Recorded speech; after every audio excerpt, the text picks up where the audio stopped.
Hey everyone, welcome back for another episode of Evolving Profits. Hope you guys have enjoyed the latest that we've been putting out. One of our members has actually started a whatnot rip and ship, and definitely check it out. You will not believe what we recently pulled. Now, let's jump right into today's episode. Today, I want to clear up a big misunderstanding in the Pokemon market, and that is the difference between investors and scalpers. And I really want to establish for you guys that investors aren't the reason prices are skyrocketing. Instead, it's scalpers who are creating chaos in the market right now. Now, let's break this down, you guys. Investors and scalpers often get lumped together, but they are not the same. I just want to be really clear on that. Now, investors are people who buy sealed Pokemon products with the intention of holding onto them for years, maybe some even decades. Now, many of these investors do this because they believe in the product's potential to grow in value over time. Now, this is calculated. This is them being patient. They are or should be respected members of the community because they believe in Pokemon enough that they are putting their money into this product. They care about it enough and believe in it enough that they're going to hold on to it. Now, scalpers, on the other hand, are in it for the quick flip. They'll clear out store shelves the moment a product releases, sometimes even using bots or maybe insider connections to grab up as many as possible. Then they immediately list the products on secondary markets like eBay for double or triple the retail price. Now, scalpers don't care about the long-term health of the market. They only care about exploiting the current hype of the market itself, right? Of what's going on. They're riding the wave. They are here to make a quick buck. Now, why does this distinction matter? So scalpers are the ones creating immediate artificial scarcity. So think about recent sets. Maybe we're going to look at Prismatic Evolutions. That's a great one, right? So the one with the beautiful Eevee on it. But products that were highly anticipated and should have been widely available for collectors, for the children, for casual fans, right? Scalpers have swooped in, they've cleaned out the shelves, and then they've resold these items at insane markups. Now, this forced genuine fans, genuine collectors, to have to pay inflated prices, making it seem like Pokemon products are getting more and more expensive across the board. But here's the thing, those inflated prices aren't based on completely real demand or organic demand. They are part of temporary spikes, right? That can be created by when scalpers come into the market. Now, over time, as this hype dies down and more supply enters the market, just like we know from our last video where Pokemon said that they're going to create more supply, prices often stabilize. Sometimes they go down. I want to be very clear. We are in what I believe to be an underlyingly organically strong market, but it's like we'd be here if there weren't scalpers, and scalpers have really brought us here. So I want to be very clear that amazing, very deep, very valuable sets like Prismatic Evolutions with highly desirable cards, I don't see it ever being cheap, even if they print so much. But what I'm talking about here is whenever scalpers are literally just completely just taking everything off the shelves, right? That's what I'm talking about here. So now let's really talk about investors and why really they are not the issue.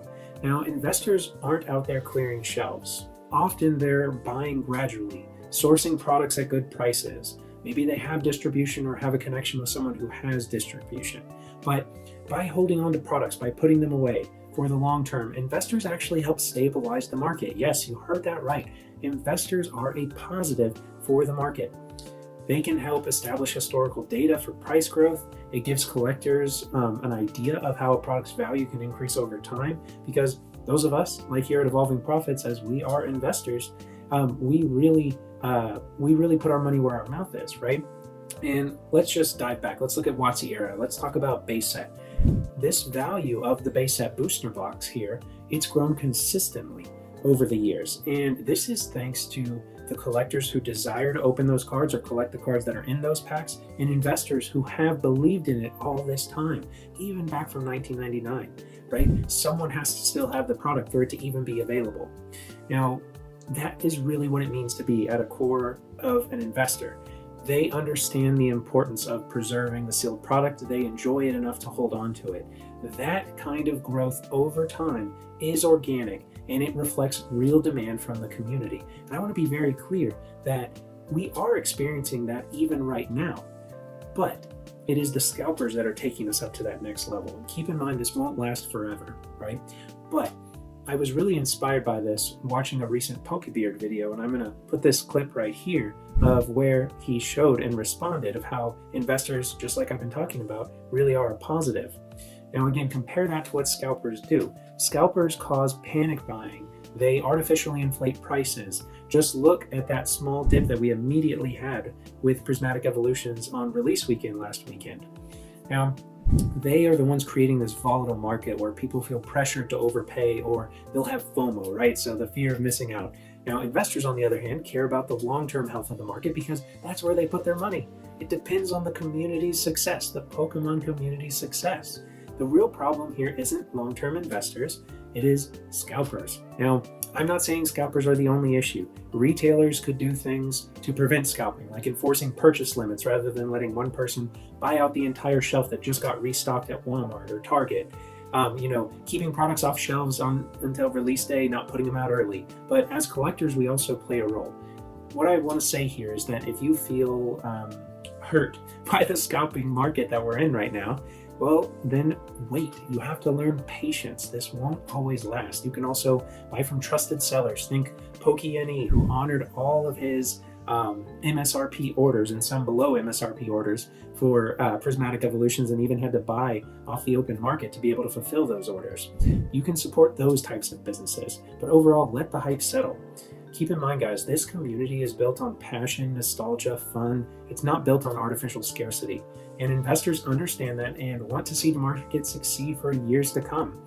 Now, the scalpers that are in this market right now, they are literally just here to grab some cash and they're out.